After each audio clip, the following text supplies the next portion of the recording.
शेंगदाण्यावाल्याने बंगला बांधला। या ठिकाणी आदरणीय बोरवेला मस्जिदचे या ठिकाणी आदरणीय आमदार शंकरभाऊ मांडेकर यांचा या ठिकाणी सन्मान केला होता। राजाभाऊ मारणे आणि त्याचबरोबर अजित शेडबेगडे आपण या ठिकाणी सन्मान करण्यासाठी याच्या गाड्या सुटल्या।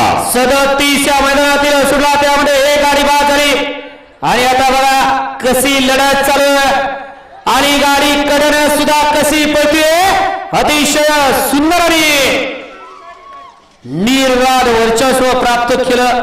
पड्याल्या कडाला पळत होते खानापूरकर आणि आड्याल्या कडाला पळत होते प्रेम गुटकर। दोघांच्यात लढत झाली परंतु पुढच्या रानाला बाजी मारली, निर्वाद वर्चस्व पटकवलं। लढत नाही सुट्टा निकाल घेतला। घ्या पंच निकाल घ्या। या ठिकाणी आदरणीय गणेशभाऊ मांडेकर यांचा या ठिकाणी सन्मान केला जातो। आपण आपल्या सन्मानाचा स्वीकार